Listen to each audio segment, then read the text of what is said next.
Hello and welcome to my channel out the doubts. So guys, आज की class में हम लोग डिस्कस करेंगे क्लास 12th इंडियन ज्योग्राफी के chapter number 1 population distribution density growth and composition के important NCERT question answers को। तो सबसे पहले हम बात करेंगे क्वेश्चन नंबर 1 की, जिसके अंदर एक मल्टीपल चॉइस क्वेश्चन है। क्वेश्चन में पूछा गया है, क्वेश्चन को अगर आप ध्यान से पढ़ेंगे तो आंसर आपको करना ज़्यादा मुश्किल नहीं होगा, इसीलिए सबसे पहले आप क्वेश्चन पे ध्यान दीजिए। क्वेश्चन में पूछा जा रहा है कि 2011 की जनगणना के अनुसार भारत की टोटल पॉपुलेशन कितनी है। तो हम बार बार हमारे चैप्टर में हमने रीड भी किया हुआ है कि 2011 की जनगणना के अनुसार भारत की जनसंख्या 121 या फिर 1210 मिलियन है। तो यहाँ पे हमारा आंसर है डी। हमारा नेक्स्ट क्वेश्चन है, which one of the following states has the highest density of population in India. Bharat के अंदर निम्नलिखित में से कौन सा वो स्टेट है जिसके अंदर डेंसिटी हाईएस्ट है। यहाँ पे बात हो रही है पॉपुलेशन डेंसिटी की, और हमने पढ़ा था कि प्रति स्क्वायर किलोमीटर में रहने वाले लोगों की संख्या डेंसिटी को बताती है।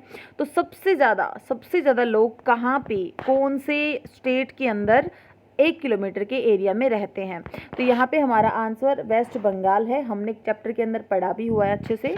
तो यहाँ पे वेस्ट बंगाल हमारा आंसर रहेगा, और साथ ही हमें पता होना चाहिए कि कितने लोग प्रति स्क्वायर किलोमीटर में यहाँ पे रहते हैं। तो देखिए, वेस्ट बंगाल विद 1028 पर्सन्स पर स्क्वायर किलोमीटर। तो वेस्ट बंगाल के अंदर 1028 लोग रहते हैं प्रति स्क्वायर किलोमीटर के अंदर। नेक्स्ट क्वेश्चन है, which one of the following states has the highest proportion of urban population in India according to 2011 census।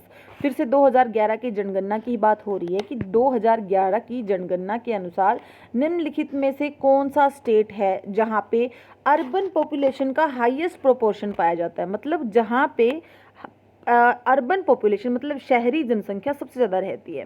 तो यहाँ पे हमारा आंसर रहेगा, देखिए आप सभी को पता है गोवा हमारा आंसर है। क्यों? क्योंकि according to the 2011 census of India, the state with the highest proportion of urban population in India is Goa with 62.17% of its population living in urban areas. क्योंकि गोवा के अंदर 62.17% जनसंख्या शहरों में रहती है, और गोवा ही वो स्टेट है जहाँ पे हाईएस्ट प्रोपोर्शन पाया जाता है किसका, अर्बन पॉपुलेशन का। तो यहाँ पे हमारा आंसर होगा गोवा। नेक्स्ट क्वेश्चन है, which one of the following is the largest linguistic group of India. हमारे भारत की जो ज्योग्राफी की बुक है उसके अंदर लिंग्विस्टिक ग्रुप दिखाए गए हैं, जिसके अंदर उनका परसेंटेज भी शो किया गया है कि कौन सा जो ग्रुप है और उसकी जनसंख्या जो है हमारे देश के अंदर कितने प्रतिशत है। तो यहाँ पे साइनो तिब्बतियन है, इंडो आर्यन है, ऑस्ट्रिक द्रविडियन है। तो हमारा आंसर इसमें क्या होना चाहिए, इसमें हमारा आंसर रहेगा इंडो आर्यन। जो इंडो आर्यन जो जनसंख्या है, लिंग्विस्टिक जो ग्रुप है इंडो आर्यन, उसकी जनसंख्या भारत के ये करीब 73-72% है। तो सबसे ज़्यादा यही है। तो हमारा आंसर रहेगा इंडो आर्यन। अगले क्वेश्चन में 30 वर्ड्स में हमने जवाब देना है। तो ये क्वेश्चन भी बड़े इंपॉर्टेंट होते हैं एग्जाम के पॉइंट ऑफ व्यू से। तो सबसे पहले हम लोग क्वेश्चन देखते हैं क्या है। Very hot and dry and very cold and wet regions of India have low density of population. बात हो रही है कि भारत के अंदर जो सबसे गर्म और जो सूखे एरियाज़ हैं और जो वेट रीजन्स हैं इंडिया के अंदर, उनके अंदर पॉपुलेशन की लो डेंसिटी क्यों पाई जाती है, मतलब वहाँ पे कम संख्या में लोग क्यों पाए जाते हैं। तो इसने हमने भारत का जो क्लाइमेट कंडीशन है उसका रोल दिखाना है कि कैसे क्लाइमेट पॉपुलेशन की डेंसिटी को लो या फिर हाई करता है। सबसे पहले हम एक एग्जाम्पल के रूप में देख लेते हैं। देखिए, अगर हम बात करें हमारे नॉर्थ पार्ट में जम्मू एंड कश्मीर की, हिमाचल प्रदेश, उत्तराखंड, ये ऐसे एरियाज़ है जहाँ पे पॉपुलेशन की डेंसिटी बहुत कम पाई जाती है। क्यों? एक तो ये ठंडे एरियाज़ हैं, बहुत ज़्यादा ठंड होती है यहाँ पे, और एक तरह से ये ड्राई एरियाज़ होते हैं जिसके, और पहाड़ी एरिया भी हैं, और पहाड़ी एरिया में लोग बहुत कम रह पाते हैं क्योंकि वहाँ पे इंफ्रास्ट्रक्चर इतना अच्छा नहीं होता। तो ये भी रीज़न है, क्लाइमेटिक रीज़न बहुत ज़्यादा होता है किसी भी कंट्री के अंदर जनसंख्या के लो या फिर हाई डेंसिटी के लिए। तो आंसर देख लेते हैं। People tend to concentrate in areas with moderate climate condition, that is areas that are neither too hot और nor too dry and also with adequate precipitation to support life activities. अब अच्छा, people जो होते हैं उनकी एक प्रवृत्ति होती है कि उनका कंसंट्रेशन ज़्यादा ऐसे एरियाज़ में होता है जहाँ पे क्लाइमेट कंडीशन मॉडरेट होती हैं। मॉडरेट का मतलब यहाँ पे है कि ना तो ज़्यादा ठंडा है, फिर ना ही बहुत ज़्यादा गर्म एरिया वो होता है। और इसीलिए क्या होता है, वो कैसे एरियाज़ में रहेंगे जो कि ना तो ज़्यादा हॉट ना ही ज़्यादा ड्राई या फिर कोल्ड होता है। और वहाँ पे जो प्रीसिपिटेशन है, प्रीसिपिटेशन का मतलब वही हमारी बारिश जो है वो क्या होती है, एडिक्वेट, तो पर्याप्त मात्रा में बारिश हो रही होती है। एक तरह से जो बारिश है, जो पानी है, वो लाइफ को सपोर्ट करता है। The extremities of climate tend to push people away from the region and make the region less attractive for human inhabitation. तो ऐसे एरियाज जहाँ पे इस तरह की दिक्कत पाई जाती है, मतलब या तो बहुत ज़्यादा वो एरिया गर्म या फिर ठंडा है, तो लोगों की एक प्रवृत्ति होती है, वो क्या करते हैं, वो किस तरफ जाते हैं, वो ऐसे एरियाज़ की तरफ भागते हैं जहाँ पे उनके अकॉर्डिंग क्लाइमेट हो। मतलब ये एक तरह से इनअट्रैक्टिव हो जाता है ये वाला एरिया ह्यूमन बीइंग के लिए। इनहैबिटेशन मीन्स वहाँ पे रहने के लिए, तो उस जगह को छोड़ के वो एक ऐसे एरिया को ढूंढते हैं जहाँ पे वो जो कंडीशन है, क्लाइमेटिक कंडीशन, वो अच्छी हों। In India western Rajasthan which is characterized by high temperature and dry condition is one of the least inhabitant region. देखिए, भारत के अंदर वो एरियाज जहाँ पे बहुत कम लोग रहते हैं, उसमें राजस्थान, वेस्टर्न राजस्थान का नाम भी आता है। राजस्थान का जो वेस्टर्न पार्ट है, वहाँ पे टेम्परेचर गर्मियों में तो 50-55 डिग्री पहुँच जाता है और बहुत ही ड्राई एरिया ये है, और इस वजह से यहाँ पे बहुत ज़्यादा कम हैबिटेंट्स रहते हैं। The population density tends to be high in Uttar Pradesh, west Bengal, Bihar etcetera. अब पॉपुलेशन की डेंसिटी ज़्यादा कहाँ पे पाई जाती है, उत्तर प्रदेश में, वेस्ट बंगाल में और बिहार में। Because these regions have moderate temperature condition with adequate precipitation, therefore making the region conducive for population concentration. यहाँ पे लोग ज़्यादा क्यों रहते हैं, क्योंकि यहाँ का जो क्लाइमेटिक जो कंडीशन है वो क्या होती है, मॉडरेट होती है, ना बहुत ज़्यादा ठंडी होती है वहाँ पे, ना ही बहुत ज़्यादा गर्मी होती है, बारिश भी काफ़ी मात्रा में होती है, इसलिए लोगों का कंसंट्रेशन वहाँ पे ज़्यादा पाया जाता है।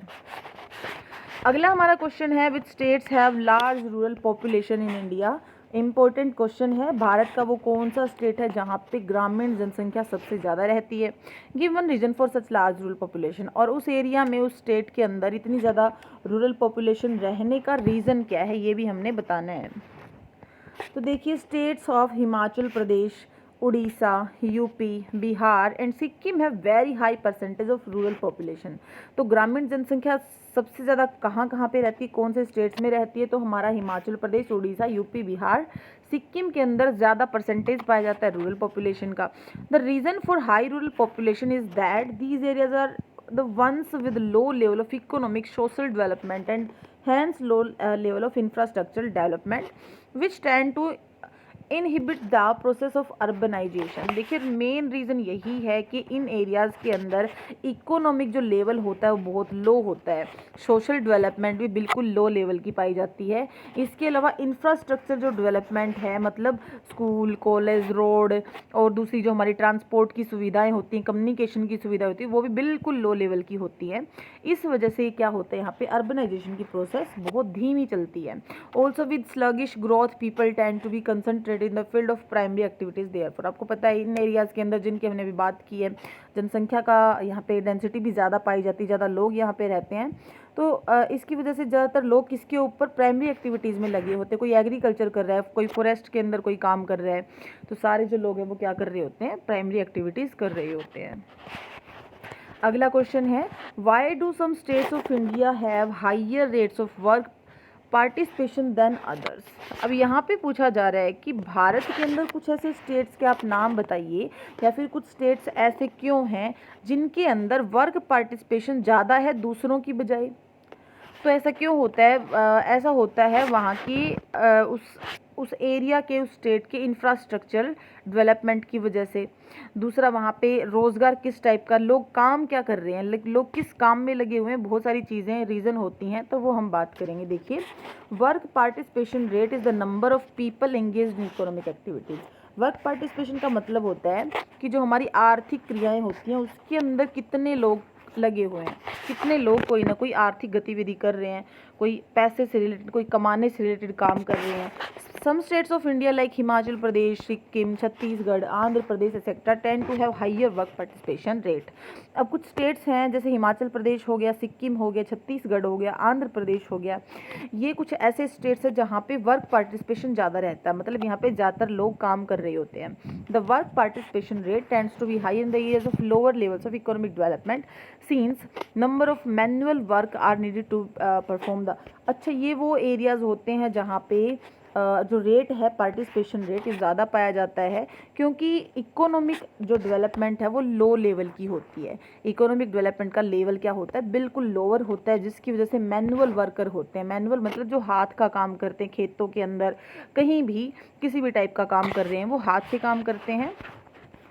और जो सब्सिस्टेंस और नियर सब्सिस्टेंस इकोनॉमिक एक्टिविटीज़ वो कर रहे होते हैं, क्योंकि उनके पास कोई और अपॉर्चुनिटीज़ नहीं होते हैं. वो खेतों में काम करते हैं, वो प्राइमरी एक्टिविटीज़ ज़्यादा करते हैं. जो हमारे एग्रीकल्चरल सेक्टर के अंदर जो अलग अलग काम होते हैं वो उनको कर रहे होते हैं. और सब्सिस्टेंस का मतलब होता है भाई इतना ही करते हैं वो कि उनका निर्वाह हो सके, उनके परिवार का पालन पोषण हो सके. नेक्स्ट हमारा क्वेश्चन है, the agricultural sector has the largest share of Indian workers. Explain. और हमने आंसर देना है कि भारत के जो वर्कर्स हैं उनका एग्रीकल्चरल सेक्टर के अंदर शेयर ज़्यादा है, मतलब वो ज़्यादातर काम एग्रीकल्चर के अंदर कर रहे हैं. ऐसा क्यों है? तो देखिए, the occupational composition of India's population shows a large proportion of primary sector workers compare to secondary and tertiary sectors. हमने क्या देखे, अगर हम भारत के अंदर ऑक्यूपेशनल कॉम्पोजिशन की बात करें, ऑक्यूपेशन मतलब लोग किस काम में लगे हुए हैं, लोग प्राइमरी एक्टिविटी में लगे हैं, सेकेंडरी में लगे हैं, टर्शरी में लगे हैं, उससे रिलेटेड. तो देखिए, भारत के अंदर ज़्यादातर जो जनसंख्या है वो किस में लगी है, प्राइमरी सेक्टर के अंदर काम कर रही है, सेकेंडरी और टर्शरी की बजाय.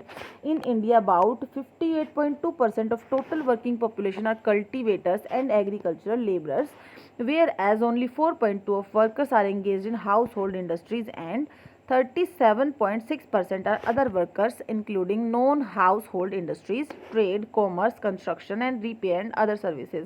देखिए, भारत के अंदर बात हो रही है कि भारत के अंदर 58.2% लोग किस में लगे हुए हैं, एग्रीकल्चरल जो एक्टिविटीज़ होती हैं, जैसे कि वो कल्टीवेटर्स हैं, वो खेती करते हैं, या फिर खेती के अंदर एज अ लेबरर वो काम करते हैं. और दूसरी ओर अगर हम देखें, हाउस होल्ड जो इंडस्ट्रीज़ होती है, छोटी मोटी जो इंडस्ट्रीज़ होती है, कोई खुद का काम छोटा मोटा काम खोला हुआ है, वो सिर्फ 4.2% है. इसके अलावा जो नॉन हाउस होल्ड इंडस्ट्रीज़ होती हैं, ट्रेड हो गया, कॉमर्स हो गया, कंस्ट्रक्शन का कोई काम हो गया, कोई रिपेयरिंग का काम हो गया, उसके अंदर लोग लगे हुए हैं 37.6%. India is an agricultural country with maximum population engaged in it as job opportunities in the other sectors are limited due to low rate of infrastructural development. Bharat क्या है, एक एग्रीकल्चरल कंट्री है और मैक्सिमम जनसंख्या इसी के अंदर जॉब करती है, फिर काम करती है, क्योंकि हमारे पास अपॉर्चुनिटीज़ की कमी है. तो दूसरे हमारे जो सेक्टर्स हैं उनके अंदर हमारा जो रेट है वो लो क्यों पाया जाता है, क्योंकि इंफ्रास्ट्रक्चरल डेवलपमेंट हमारे देश के अंदर अभी नहीं हुई है. Workers are declining over the last few decades from 66.85% in 1991 to 58% in 2000, leading to rise in share of tertiary sector. लेकिन देखिए, यहाँ पे एक चीज़ हमें देखने को मिल रही है, पिछले कुछ दशकों में ये जो परसेंटेज है प्राइमरी एक्टिविटीज़ के अंदर जो लोग लगे हुए हैं उनका धीरे धीरे कम हो रहा है. जैसे कि पहले 1991 में ये 66.85% था, लेकिन 2001 में आके ये 58% रह गया है. और आने वाले टाइम में भी जो लोग हैं वो किस तरफ मूव कर रहे हैं, वो टर्शरी सेक्टर की तरफ मूव कर रहे हैं, और भी ये कम होने वाला है. नाउ क्वेश्चन है हमारा जो कि 150 वर्ड्स में हमने इसका आंसर देना है. Discuss the special pattern of density of population in India. Bharat के अंदर जो पॉपुलेशन की डेंसिटी है उसका स्पेशल पैटर्न बताना. स्पेशल का मतलब होता है कि किस एरिया में कितने लोग किस टाइप से रहते हैं, फिर कितनी कंसंट्रेशन उनका है, डेंसिटी उनकी क्या है, वो सारा हमने डिस्कस करना है डिटेल में. देखिए, इंपॉर्टेंट क्वेश्चन है और बहुत सारे इंपॉर्टेंट जो है इंफॉर्मेशन हमें भी इससे मिल जाएगी और बहुत सारे क्वेश्चन भी हमारे कवर हो जाएंगे, शॉर्ट जो क्वेश्चन होते हैं वो. India has a highly uneven pattern of population distribution.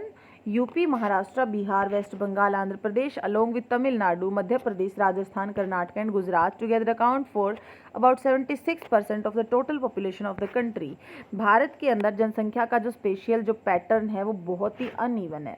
मतलब किसी एरिया में तो बहुत ज़्यादा लोग रहते हैं और किसी एरिया में बहुत कम लोग रहते हैं। अगर बात करें हम यूपी की, महाराष्ट्र की, बिहार, वेस्ट बंगाल, आंध्र प्रदेश, इसके साथ तमिलनाडु, मध्य प्रदेश, राजस्थान, कर्नाटक, गुजरात, ये 5-7 स्टेट्स मिलके टोटल जनसंख्या का 76% को कवर करते हैं। मतलब देश की 100 में से 76% जनसंख्या सिर्फ इन 2-4 स्टेट्स के अंदर रहती है। तो ये एक बहुत ही बड़ी बात है। On the other hand, share of population is very small in the states like Jammu Kashmir, Arunachal Pradesh, Uttarakhand, in spite of these states having fairly large geographical area.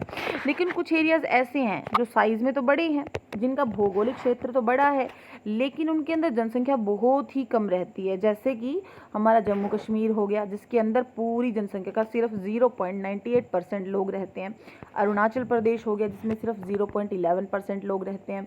Uttaranchal में हमारे 0.83% लोग रहते हैं। The density of population in India is 382 person पर square kilometre. Bharat के अंदर जो total average density, हम पूरे भारत की बात कर रहे हैं, टोटल एवरेज जो डेंसिटी है पॉपुलेशन की, वो 382 प्रति वर्ग किलोमीटर में रहने वाले लोग हैं। ये 2011 का हमारे पास डेटा है। और जो एशिया के अंदर मोस्ट डेंसली पॉपुलेटेड कंट्रीज हैं, उसमें भारत का नंबर तीसरे नंबर पे आता है, तो ये भी ध्यान रखिएगा।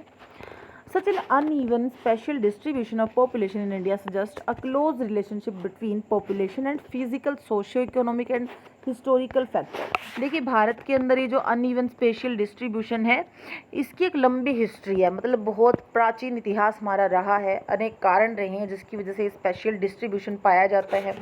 तो as far as the physical factor are concerned, it is clear that climate along with terrain and availability of water largely determine the pattern of the population distribution। देखिए अगर किसी एरिया में जनसंख्या का कंसंट्रेशन बहुत ज़्यादा है या फिर किसी एरिया में बहुत कम है, इसके लिए बहुत सारे रीज़न है। क्लाइमेट तो रीज़न है ही, हम बार बार हम जो है जलवायु की बात तो कर ही रहे हैं कि जलवायु जो है एक इम्पोर्टेंट रीज़न होता है लोगों के रहने का।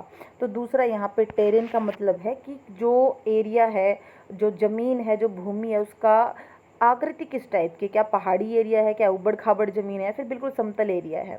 ऐसे ही जो अवेलेबिलिटी ऑफ वाटर होती है कि पानी की उपलब्धता होना बहुत इंपॉर्टेंट होता है। किसी एरिया में अगर पानी की कमी है तो वहाँ पे लोग कम रहते हैं।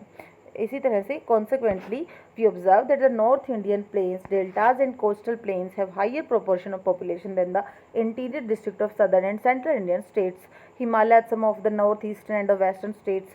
तो हमें देखने को मिलेगा कि भारत के अंदर एक तो हमारे जो नॉर्थ पार्ट के अंदर जो प्लेन्स हैं, जो मैदानी भाग है, जो डेल्टाज हैं, जो नदी वाले जो एरियाज़ हैं, हमारे जो कोस्टल प्लेन्स हैं, मतलब जहाँ पे हमारा तट लगता है, तो तट लगने वाले जो एरियाज़ हैं वहाँ पे जनसंख्या का जो प्रोपोर्शन है वो हाइयर पाया जाता है, ज़्यादा पाया जाता है हमारे इंटीरियर पार्ट्स की बजाय। जैसे कि हमारा सदर्न जो सेंट्रल इंडियन स्टेट्स है वहाँ पे और हिमालय के अंदर तो आपको हमने पढ़ा ही था कि कैसे बहुत कम लोग जो है वहाँ पे रहते हैं। However development of irrigation Rajasthan, availability of mineral and resources in Jharkhand and development of transport network peninsular states have resulted in moderate to high concentration of population in areas which are previously very thin populated. बहुत ही important चीज़ बता रहा है कि देखिए धीरे धीरे जो है इरिगेशन की फैसिलिटी प्रोवाइड करवा दी गई है राजस्थान के अंदर, तो यहाँ पे लोगों का कंसंट्रेशन धीरे धीरे बढ़ रहा है। ऐसे ही झारखंड के अंदर पहले कम लोग रहते थे, लेकिन जैसे ही यहाँ पे मिनरल और एनर्जी रिसोर्सेज की अवेलेबिलिटी हुई है तब से यहाँ पे भी ज़्यादा लोग रहने लगे हैं। इसके अलावा पेनिनसुलर हमारे जो साउथ इंडियन जो स्टेट्स हैं वहाँ पे भी ट्रांसपोर्ट की डेवलपमेंट के कारण ज़्यादा लोग रहने लगे हैं पहले की बजाय। तो धीरे धीरे जो एरियाज पहले थिनी पॉपुलेटेड होते थे वहाँ पे वो क्या हो गए, थिकली पॉपुलेटेड हो गए हैं। Among the socio-economic and historical factor of distribution of population, important ones are evolution of settled agriculture and agricultural development, pattern of human settlement, development of transport network, industrialization, urbanization। देखिए अगर हम बात करें हमारी socio economic historical factors की population के distribution के अंदर, तो इसके अंदर इम्पोर्टेंट क्या हो जाता है कि धीरे धीरे जो एग्रीकल्चर है, जो एग्रीकल्चरल डेवलपमेंट है वो हुई है, धीरे धीरे ह्यूमन सेटलमेंट का पैटर्न बदला है, धीरे धीरे हमने ट्रांसपोर्ट नेटवर्क को डेवलप किया है, इंडस्ट्रियलाइजेशन बढ़ा है, इंडस्ट्रीज़ लगाना हमने शुरू कर दिया है, शहरीकरण हो गया है, it is observed that the regions falling in the river plains and coastal areas of India have remained the region of larger population concentration। और हमने ये भी ऑब्जर्व किया है कि भारत के अंदर जो रिवर प्लेन्स हैं, मतलब जहाँ पे जो नदी के जो मैदानी भाग होते हैं, जो तटीय एरियाज़ हैं, वहाँ पे जनसंख्या का कंसंट्रेशन ज़्यादा रहता है। Even though the uses of natural resources like land and water in these regions have shown the signs of degradation, the concentration of population remains high because of an early history of human settlement and development of transport network. लेकिन एक यहाँ पे हमें negative point ये देखने को मिला है कि इन एरियाज़ के अंदर जहाँ पे जनसंख्या बहुत ज़्यादा रह रही है, वहाँ पे नेचुरल रिसोर्सेज की धीरे धीरे डिग्रेडेशन हो रही है, चाहे वो ज़मीन हो चाहे कोई अदर रिसोर्स हो, धीरे धीरे ये क्या हो रही है, डिग्रेड हो रही है, इनकी कमी होती जा रही है, इनका पतन होता जा रहा है। तो on the other hand the urban regions of Delhi, Mumbai, Kolkata, Bangalore, Pune, Ahmedabad, Chennai and Jaipur have high concentration of population due to industrial development and urbanization, drawing a large number of rural urban migrants। अब जैसे कि कुछ रीज़न हैं, दिल्ली हो गया, मुंबई हो गया, कोलकाता है, बेंगलोर है, पुणे, अहमदाबाद, चेन्नई, जयपुर, ये ऐसे एरियाज़ हैं जहाँ पे जनसंख्या का कंसंट्रेशन बहुत ज़्यादा हो गया। क्यों? क्योंकि यहाँ पे इंडस्ट्रियल डेवलपमेंट हुई है, अर्बनाइजेशन यहाँ पे हो गया है। अब शहरों के अंदर हम लोग काम की तलाश में दौड़ते हैं, हमें पता है कि हमें गांव में काम नहीं मिल रहा है, पर शहर में कोई ना कोई काम ज़रूर मिल जाता है, वहाँ पे इनकम का लेवल भी अच्छा होता है। तो धीरे धीरे जो माइग्रेंट्स हैं वो गाँव को छोड़ के शहरों की तरफ बढ़ रहे हैं, और कुछ एक शहरों की तरफ बढ़ रहे हैं जहाँ पे इंडस्ट्रियलाइजेशन ज़्यादा है, अर्बनाइजेशन ज़्यादा है। अगला हमारा क्वेश्चन है, give an account of the occupational structure of India's population. अब हमने हमारे भारत का जो ऑक्यूपेशनल स्ट्रक्चर है उसको बताना है। देखिए वीडियो बहुत ज़्यादा लंबा हो गया है, तो क्वेश्चन नंबर 3 को हम नेक्स्ट इस वीडियो के पार्ट 2 में करेंगे। आज के लिए इतना ही। Thank you, have a nice day.